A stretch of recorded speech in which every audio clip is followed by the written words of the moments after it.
We're back, guys. Keep It a G Real podcast here with the Week 9 NFL Power Rankings. This is probably one of the more interesting power rankings so far we've done this season, considering the fact that I kind of wavered away from some of my initial thoughts on a lot of these teams. Some teams got some injuries. Some teams have had some odd losses. There's been a lot of variance. There's a lot of teams that are middle of the pack-ish. There's teams that are hovering around 500 that are still really good teams.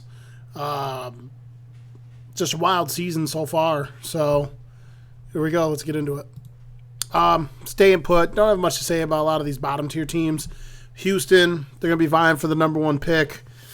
Again, the case for them has been need to overhaul their whole entire roster. Obviously, Davis Mills, he's played better than people thought, but this team's going to be looking to get that number one pick. They're probably going to take C.J. Stroud, height, weight, speed, throw him, power, processing, super smart player. This team needs absolutely everything. Houston Texans, 32. Number 31, down one, the Detroit Lions at 1-6. So, again, the story of the Detroit Lions, they play absolutely no defense. This team has, at times a fun-to-watch offense, but this team's going to be vying for the number one pick, too. Solid foundation in the fact that they're probably going to go out and get a quarterback. You have one of the best talented young offensive lines. They're really good across the board from left tackle to right tackle. Some young athletic defenders, but I really would like to see, it's hard trying to get free agents to go to Detroit. I'd like to see them maybe get, some veteran players in there to go along with their next set of draft class, particularly on the defensive side of the ball. Roquan Smith just got traded to the Ravens, which, that would have been, they've been doing inter-team trades. They just traded TJ Hawkinson over to the Vikings, but, tight end, linebacker, not really most premium positions. They got some decent haul back for TJ Hawkinson, so this team's obviously looking to rebuild. They're in the basement. Just not consistent enough to win football games on offense. They're either scoring 30 points and giving up over 30 points, or they're scoring no points at all. So this team's just all over the place. Dan Campbell's cool and all, but this team is just not that great. Detroit at 31. Up to kind of by proxy, mostly not because of wins or anything like that. I know the other two teams have less wins, but this is mostly because this is just a better roster, even with trading Christian McCaffrey.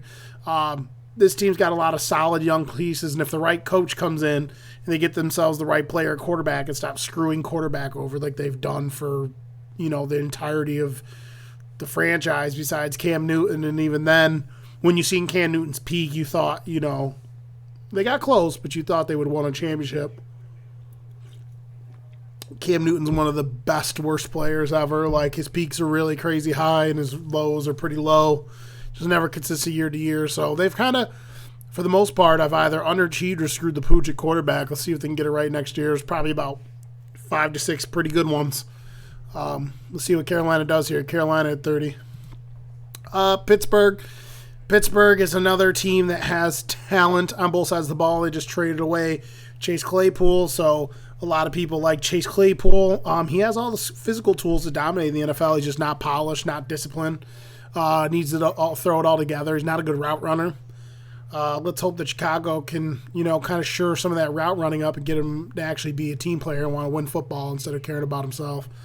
Because he would go along nicely and complement Darnell Mooney. But, when you have this many solid wide receivers on a team and you're most likely going to need to rebuild around your quarterback. I mean, they could afford to move Chase Claypool. That just tells you they think he's not that guy, or at least not for them.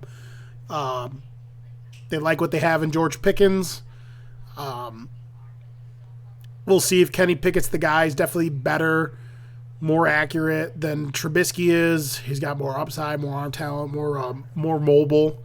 But this team, they're competitive in some games because they play decent defense. But the offensive line's in shambles. They'll probably make a stupid decision and pay their running back who's overrated. put themselves in a hole financially like that. Let's hope not. Let's hope Tomlin's smart enough.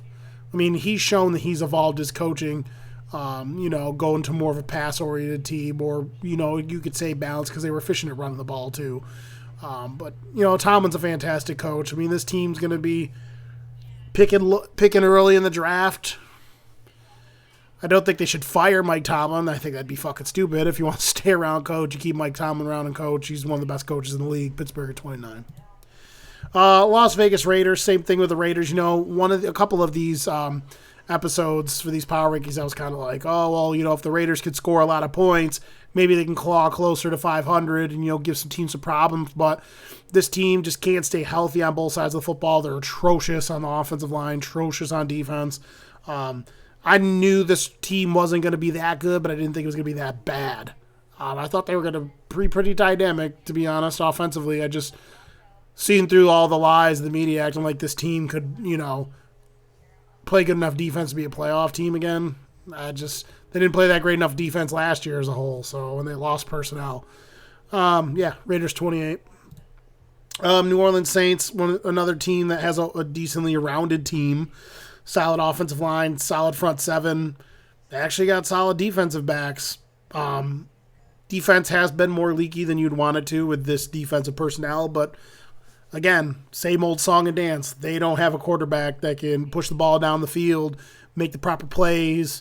Dalton doesn't, create as much turnovers, but he also doesn't give you much upside on the other end of that.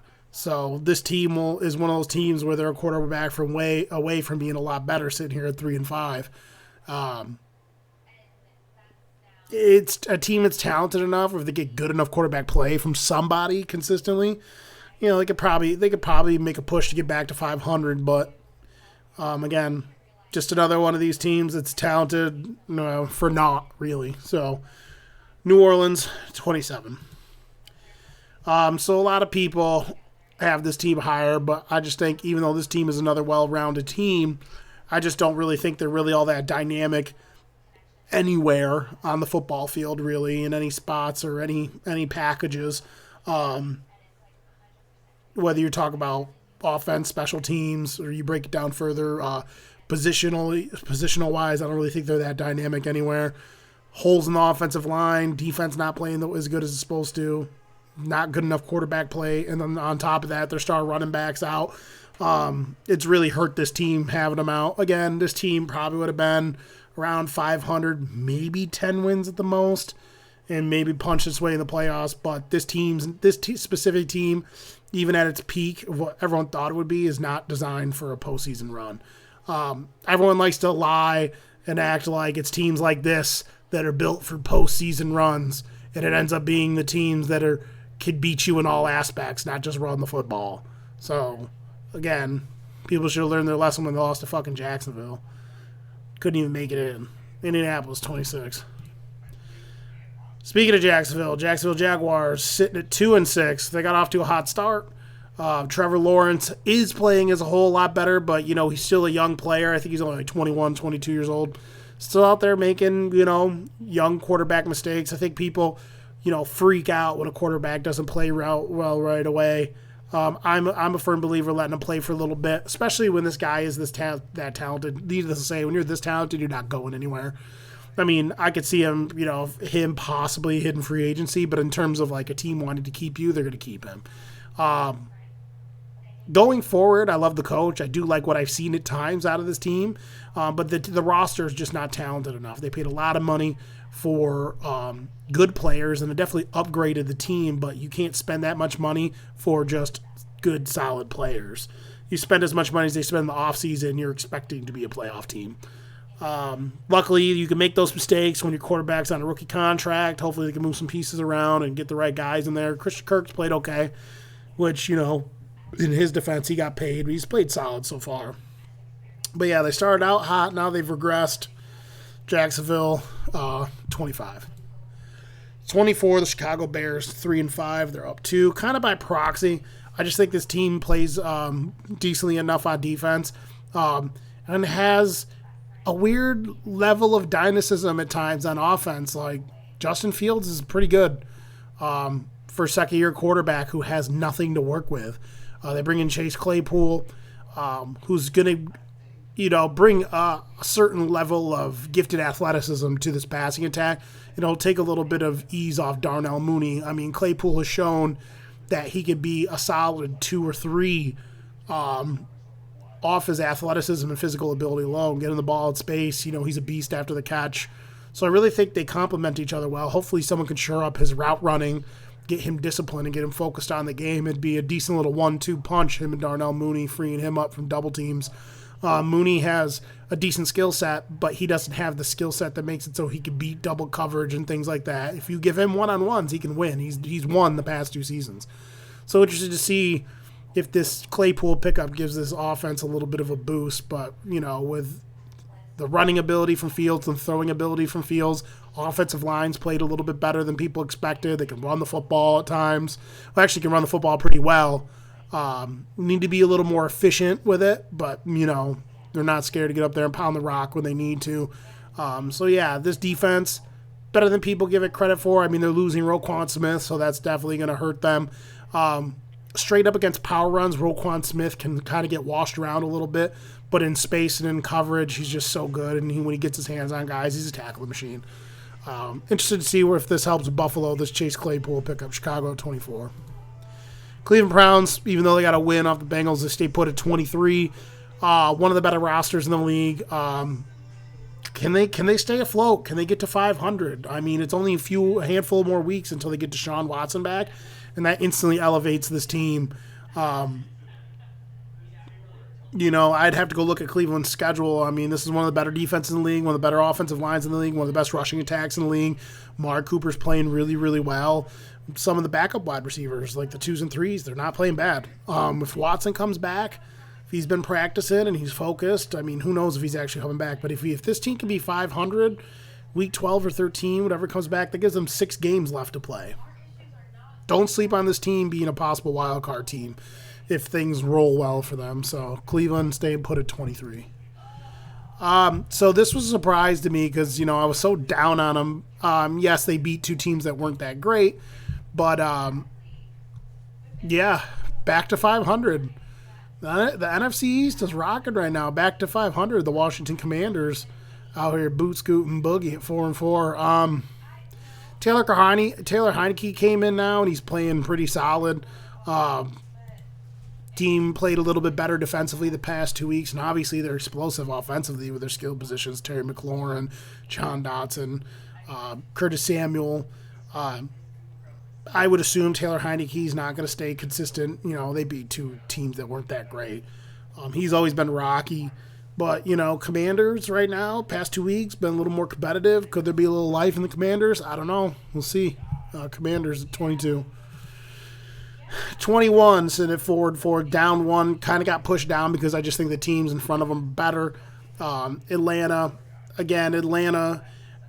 fun to watch offensively. One of the best rushing teams in the league right now. And I think based off their personnel, the fact that they've been able to move the ball on the ground really well really does help the style of offensive attack with Mariota being able to run. The wide receivers, not so much vertical threats besides Kyle Pitts, but that matchup of Kyle Pitts and Drake London is hard to cover. Both guys, 6'5", 6'6", 230, both of them 230 plus. Both can run the route tree, both catch everything. It's a fun offense to watch when it's fully clicking. It's a little bit inconsistent for my taste, and the defense is one of the worst defenses in the league. So, Mariota, man, sitting here at 4-4, Atlanta, sitting at 21. 20, New England Patriots, sitting at 4-4. I'm still not really high on this team. They get pushed down a little bit because I think the teams in front of them are better. Got a quarterback controversy going on. Zappy versus Jones. Who knows? Who cares? Again, everyone freaks out about their defense, but, the defense to me is a little old and slow. Team's just really, really well coached in all phases of football. Coaching's still super important in the NFL. It's just not about having the best players all the time, although it helps. But this team falls in the line of a team that's moderately talented on both sides of the ball, and has to, most of the time, has to be in closer kind of grindy games. Bailey Zappi went in there. He's played okay, but I don't think either of these guys are going to end up being like the future.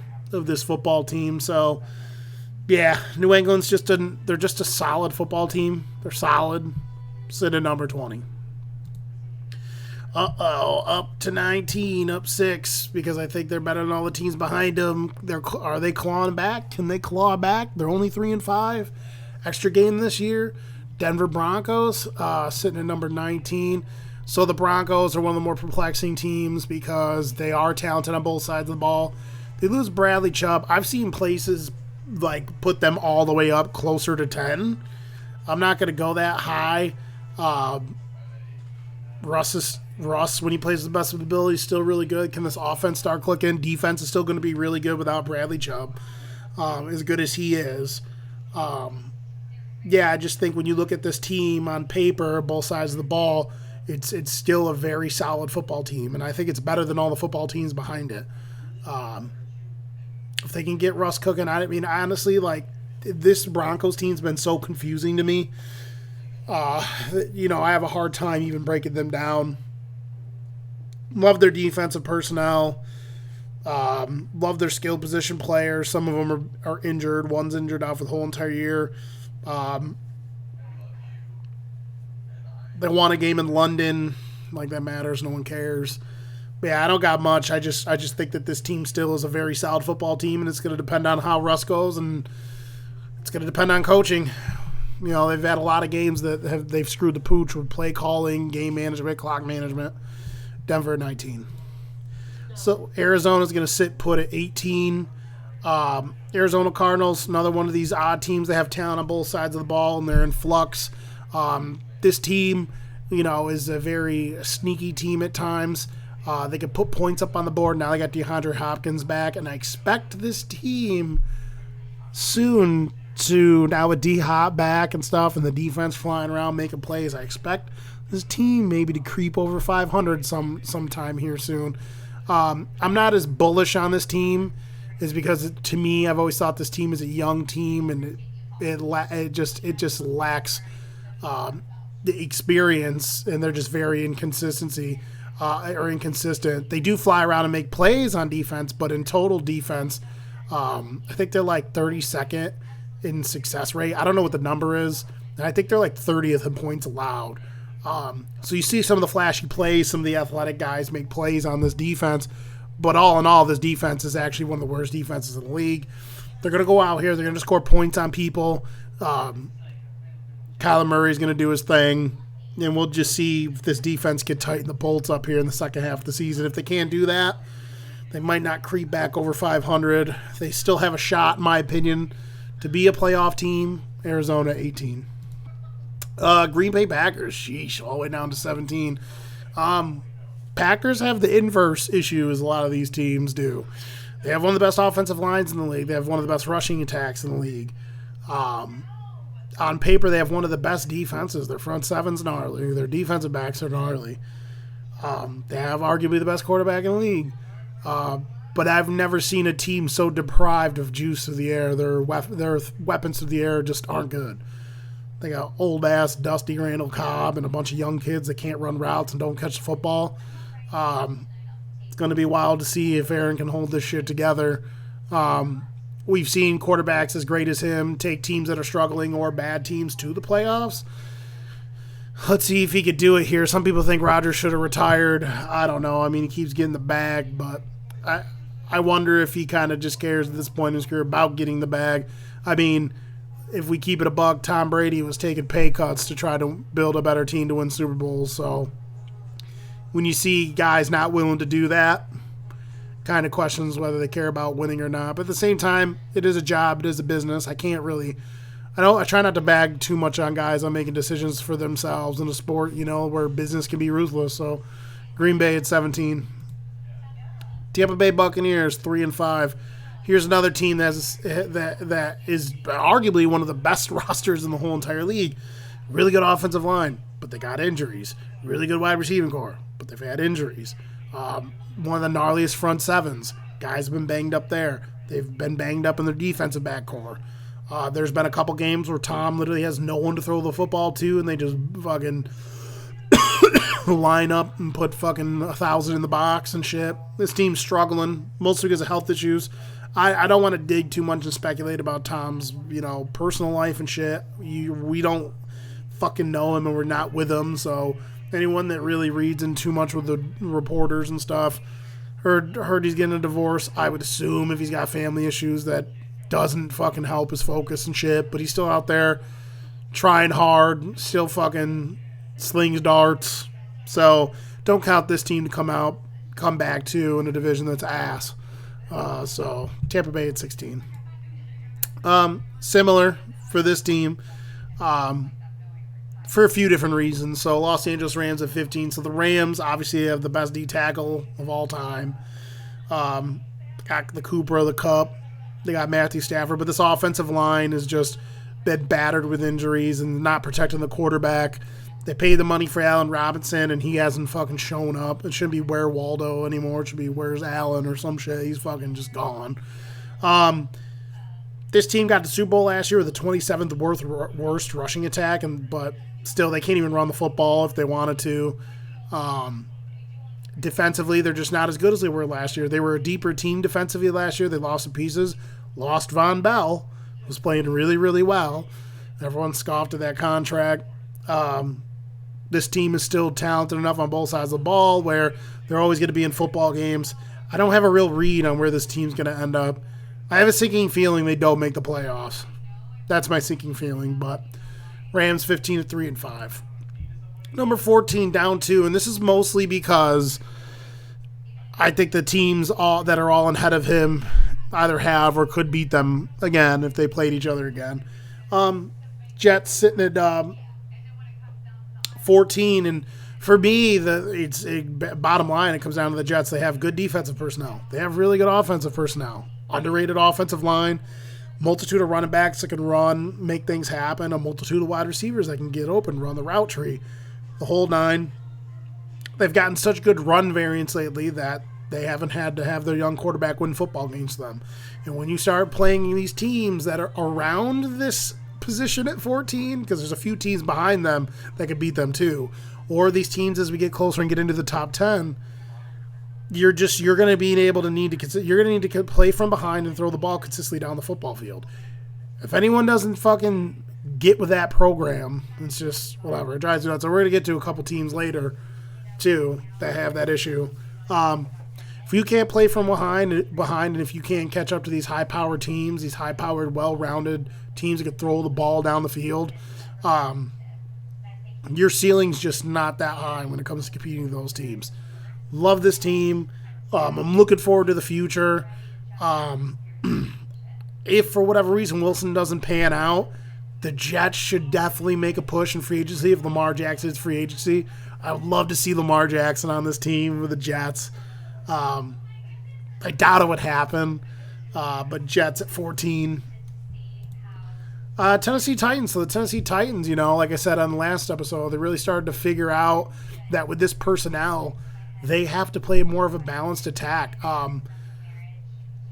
Malik Willis, okay debut. I mean, he threw an interception, but they still managed to win. Henry exploded for 200 yards. Efficient. It only took 30. I think it was only 30 carries to get him there. This team's going to run the football. Now with Malik Willis in there, they're going to do a lot of RPO stuff, get him out, and you should get him out. And him and Derrick Henry would be a good little 1-2 punch. Get him out on the edges, get him running the football. That kid's a freak athlete, and he's a load. If you see the way that kid's built, dude, Malik Willis, get him out in space, let him run the fucking football. They're going to do what they do. They're going to play staunch defense. They're going to, run the ball, layer in play action pass. And I think that style of attack could win them the division and get them into the playoffs, but that style of play, they're not skilled enough and efficient enough to play that style of play. It beat the upper echelon teams, but it's good. I like this Tennessee Titans team. It's good to see them. It's good to see them back in the mix here at 5-2, sitting at 13. People aren't going to like this, but down 4, the New York Giants, and for some of the reasons I said earlier about a few other teams. So for me, the Giants are bumped down to 12 and out of the top 10 because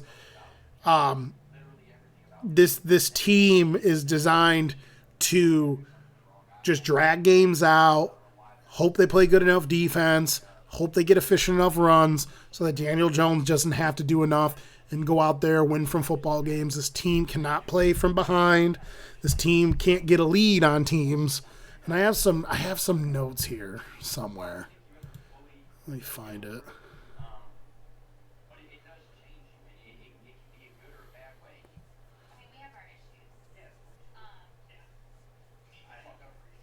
Well, I can't find where I put my notes, but all that it takes is a turnover. All it takes is a mess up on special teams, and that's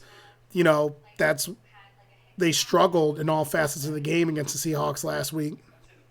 And they showed they really can't play from behind.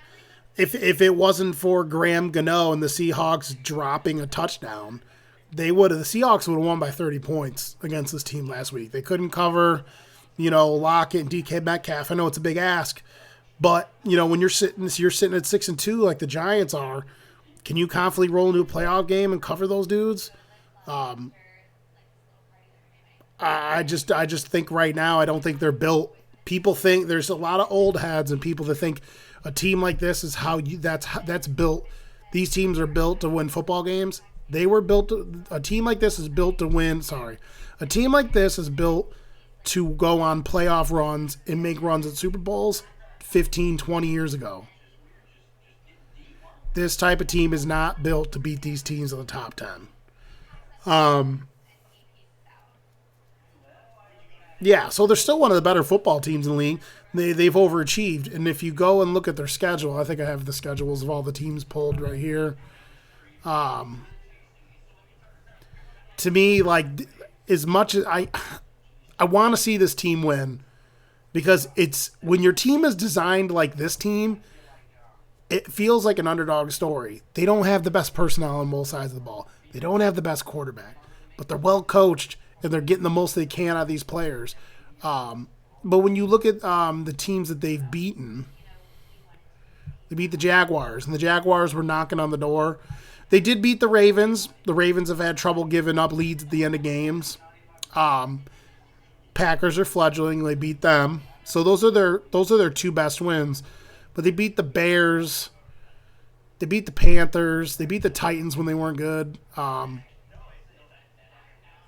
didn't know they lost to the Jets week 1. No, that's preseason. But yeah, so when you look at some of the teams they've beat, and then you look at some of the teams they have going forward, they're going to beat the Titans next week. They're going to beat Detroit. They got Cowboys. That'll be a huge game. Yeah, they kind of got an onslaught at the end here. It's going to be tough for them. It's like all divisional games, like my buddy told me last night on the phone. But yeah, they need to go out here and win these next 2 games. But yeah, this is my fear if I'm building a team. My fear is that I'm this good as the Giants, but not good enough to win playoff games or beat the better teams consistently. And then the other question is, you have an issue at quarterback. Personally, I wouldn't extend Daniel Jones, but they're probably going to be a wild card team in my opinion. I do believe in this team enough for them to be a wild card team, especially if they win their next 2 games.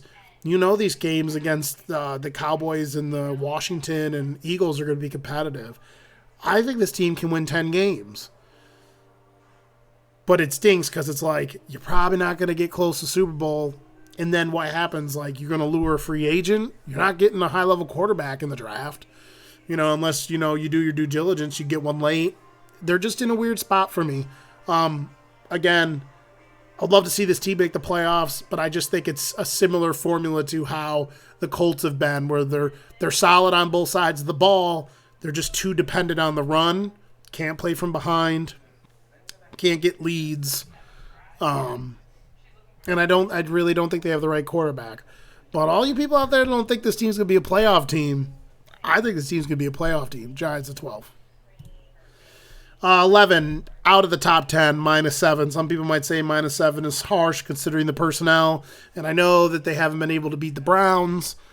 Burrow's never beaten the Browns, but, it doesn't matter. They got their fucking asses kicked on Monday Night Football. This team, I think this team's issue is, I don't know. I don't even know. I don't know if it's play calling. I feel like at times this team runs like a lot of odd plays. But yeah, obviously not having Jamar Chase on this team really hinders this team a lot. I think the team only averaged 4 yards per play against the Browns in a 13-32 loss. The left side of the offensive line just got fucking demolished by the front seven of this Browns football team. Again, this Browns football team, it's a really good football team on paper. In the offensive line, or Burrow, because of the offensive line, averaged less than a point on EPA per play on dropbacks. It was just brutal.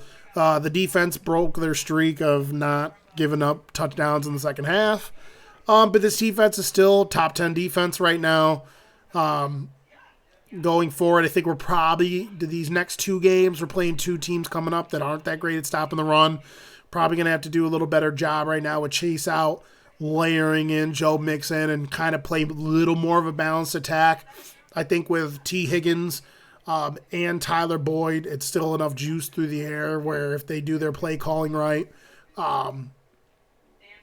they could succeed and still win football games. But having Jamar Chase gone, he's just so dynamic.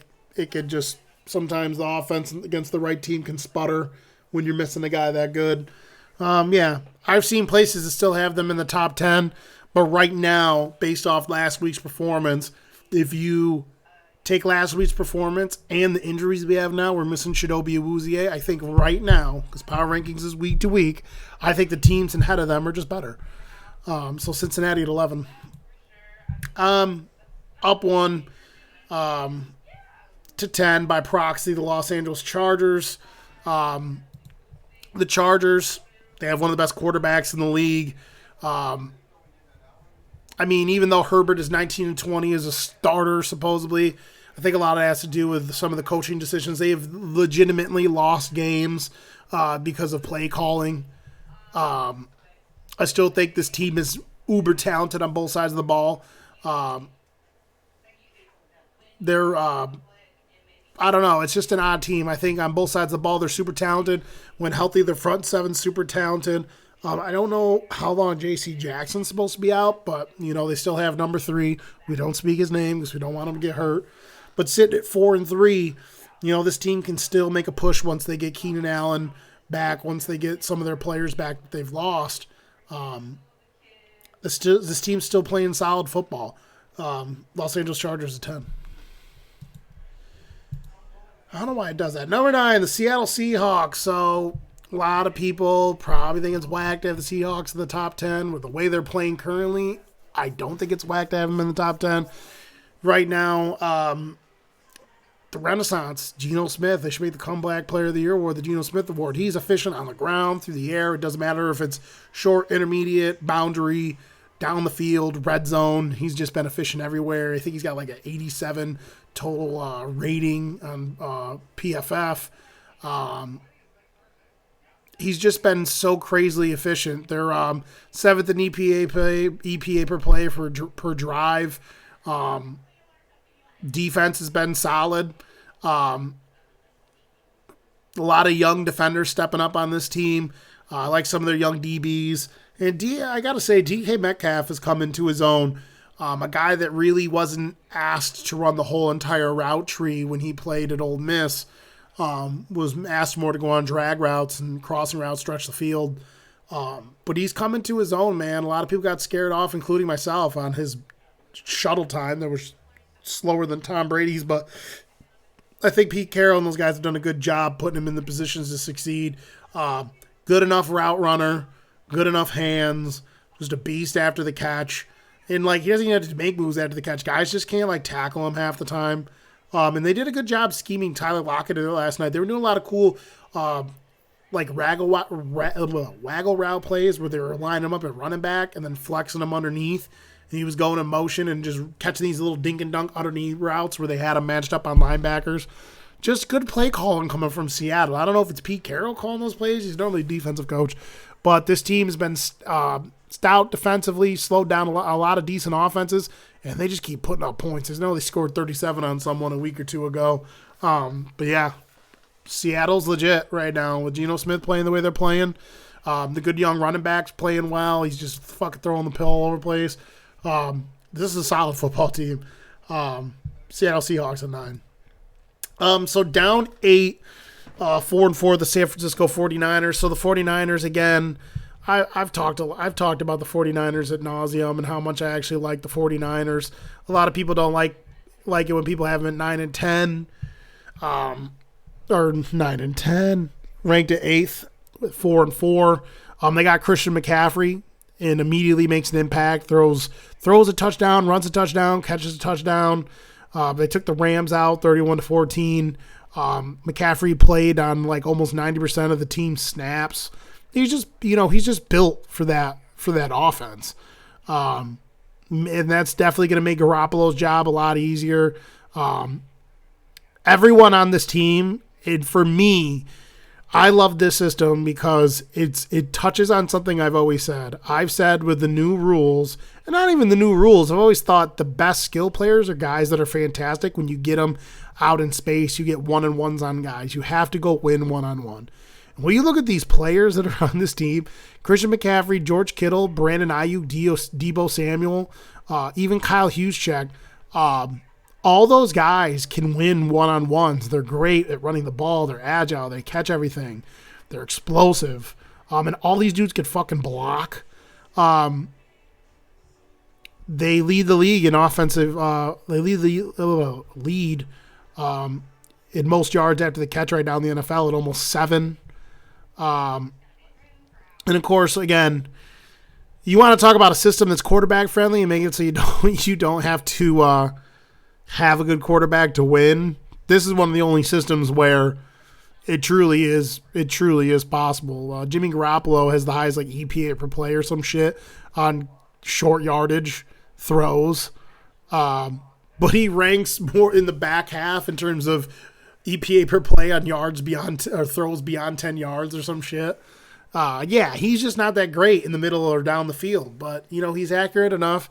He's smart enough, disciplined enough, good enough leader. The locker room loves him. That with all these fucking weapons, this offensive line, man, this team's going to score points and their defense is starting to get healthy, starting to get their players back. This team's going to be a playoff team. Mark my words, San Francisco, 8. But right now, I think if they played Miami tomorrow, I think Miami could beat this team because of Miami's weapons. So Miami is just got some ridiculous shit going on. Like Miami, their wide receivers are just on pace for well over 1,000 yards and 10 touchdowns apiece with Tyreek Hill and Jalen Waddle out there running around, just taking the top off the defense. People can't catch up to these guys. You thought they were going to lose to the Detroit last week, and then they bounce back and come all the way back and win. Tua threw for almost 400 yards. He had 3 touchdowns. This team went out and got Bradley Chubb. They've added a few more people, a little more stout on that front 7. This team's a playoff team. They're one of the better defensive teams. They're definitely one of the best offenses in the league. Like I said, people are like, oh, well, Tua's arm, this and that. Tua's one of the most accurate quarterbacks in the NFL right now. It's about scheming players and getting them open. And with the speed that they have, not to mention the tight end, Gesicki, and his savviness is just great at getting open against zone. And if you put him one-on-one with guys, he can pull away from guys and catch balls down the field if you ask him to. Mike McDaniel's just doing a great job coaching this team. He's a great locker room guy from what it seems and what I've read. So this team is going to be a tough matchup for anybody just from their sheer speed. Miami right now, number 7. And number 6, Dallas Cowboys. Dallas Cowboys, they get a bump out of proxy. I almost had them just staying put. One of the best defensive teams in the league. They have one of the more efficient and accurate quarterbacks in the league. Right now, because of their current situation, they're probably going to throw the ball a little more. I would like to see them still get the ball in what's his name, the backup running back's hands, Pollard. But this team had a couple easy games, get the ball rolling, get Dak some more snaps. Yeah, I mean, this is one. They got one of the best front sevens in the league. All of their, if you look at their grades for all the defensive backs, they've all gone up.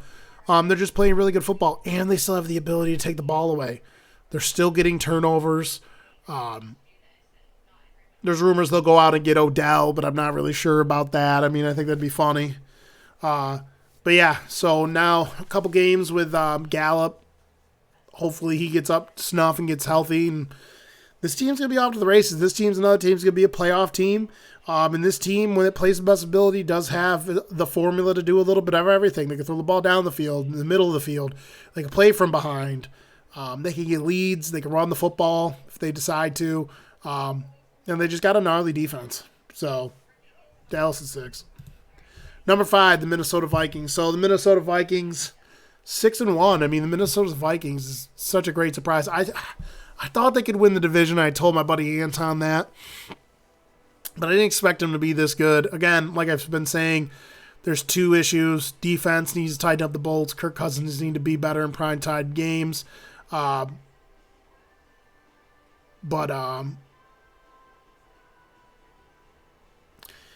don't know. I mean, there's not really much to say. I mean, this team, front sevens played a lot better. They get more pressure on the quarterbacks, Darius Smith. A little bit of a renaissance there with Patrick Peterson. He's actually grading really well out this year. What's he, like 30, 31 years old? Cameron Dantzler's taking a little bit of a step back, but they traded for TJ Hawkinson. That's huge. That's going to take a lot of pressure off Thielen, Osborne, the running backs, and things of that nature. With Hawkinson in the mix, this team's sitting at 6-1. This offense is going to be a lot more explosive with more options. Kirk's really good at spreading the pill around. So if the defense can just, not break and keep building upon some of the better games they've had recently, this Minnesota team's going to be a tough out for a lot of teams. Let's just hope. I would love to see Kirk just get over it in the primetime games of the playoffs, man. Like, you can't keep paying this guy for him to come in and play really well until it's time to play really, really well, and then he can't do it. So, Minnesota Vikings, 6-1. Number 4, the Baltimore Ravens. Will probably get a lot of flack for this. But I have Baltimore at number 4. I mean, a lot of people act like Lamar Jackson can't pass. He's playing well this year. He's in the top 3 in terms of throwing touchdowns from the pocket. Obviously, his rushing ability is top tier. They rank first in EPA per play, per rush. EPA per rush. They're in the top 5 in yards before contact. They're in the top 5 in terms of pure just rushing efficiency. They have a sky high point differential. They take the ball away and they score. This team's just a really good team, and they're starting to really get it together. Hopefully they can just not fold deep in late in games. They pick up Roquan Smith, which will be huge for them to kind of shore up the linebacker core in the front 7. They kind of got some inefficient linebackers there. I do think at times in power run schemes he can get washed around a tad, but in terms of, making plays, he's a sure tackler. Sideline to sideline guy, can make plays, in coverage. Just a smart guy and a leader. He's going to bring a physicality to this team that I think has been a little bit lacking at times. If the defensive backs could stay healthy and show up, I think this team's top 5 team. Baltimore Ravens at 5-3. Again, Kansas City Chiefs. We don't have to go into detail too much about the Kansas City Chiefs. They did make a trade. They traded for Kadarius Toney. They got a few of their wide receivers that are going to be changing contracts, or like their contracts are going to be inspiring this year, next year. So probably just bringing like young blood. They like to have gadget players for their system. Maybe they think he can maybe be like a diet Tyreek Hill, because he does have long speed too. Yeah, front 7's really, really good. I have concerns about this team on the back end. That's why I have them number 3. The 2 teams ahead of them not only have been passing the ball well, but they have really gnarly playmakers in the passing game, and that's where the Chiefs can be had. They can get out ahead on the Chiefs. They can score with the Chiefs. They can play from behind if they have to. And the Chiefs can do all those things too. I just don't think they're as well-rounded as the 2 teams ahead of them. One of the best offensive lines in the league, tons of skill positions, but I think the defense at times could be their Achilles heel. Arguably the best quarterback in the NFL. Kansas City staying hard at 3. Number 2 is the Philadelphia Eagles. There's a lot you could say about the Philadelphia Eagles team. A.J. Brown was just a man amongst boys last week. I don't even remember who the hell they played. That one touchdown where he fucking was double teamed, caught the ball. The one dude falls down, and as he comes down with the ball, he runs into the next dude in a position where the dude could lay him out, and he lays the dude out and just stands there and looks at him. They're one of the best teams in terms of time of possession, keeping the ball away from teams. They're one of the most efficient rushing teams in the league. The defense is second in yards allowed per play with less than 5, which is insane. This team can do a little bit of everything. Defensively, they're very stout. I want to say they picked up some players. I want to say they picked a player up on defense. Yeah, they picked up Robert Quinn. It's going to help bolster that front seven. This team believes they could win the Super Bowl this year. It just might if things break the right way for them. They're still undefeated. But I need to see a game where Hurts gets the pressure put on him and he needs to make big-time throws in big-time games. This team's kind of mollywopping a lot of teams and getting ahead. I would like to see them play at Kansas City or Buffalo and see what happens in those games. So, yeah, Philadelphia, number 2. Buffalo Bills still at number 1. Josh Allen's just a monster. This team just has tons of playmakers, weapons all over the place. They're literally 5 or 6 deep in terms of guys that can actually make plays with the football in the air. Like, just every single guy that Josh Allen spills the pill to, they're just, like, making plays, getting first downs, making dudes miss. They can throw it all over the field, down, sideline, intermediate, short. They can throw it down the field. They're great in the red zone. A lot of people freak, like I said last time, about Josh Allen's workload in the run game. He has 30% or some shit of the rushing shares. They did bring in a running back, but he's mostly there to catch balls out of the backfield. They like to layer their running backs and get them out in space and throw balls to them. This is the passing offense. And again, if you want to nitpick about them rushing the ball, they just don't rush the ball as much as you would like them to because you're used to it. But if you go look at the numbers and you go look at their efficiency ratings on the ground, they run the ball efficiently. They just don't run it as much as you want them to. Right now, this is the best team in the league. In my opinion, bar none. I think it's definitive right now. I have them ahead of Philly. A lot of people don't like it, but if you don't like it, go make your own power rankings. That's what the kids say. Go. If you don't like it, man, it's like, whatever. These are my power rankings. Buffalo Bills. This is going to be a wild one. Let's see if the Bills are going to be knocking on the door again for the Super Bowl this year. Let's see if they can do it. Just a heads up, guys. Thanks for watching the power rankings if you watch these ones.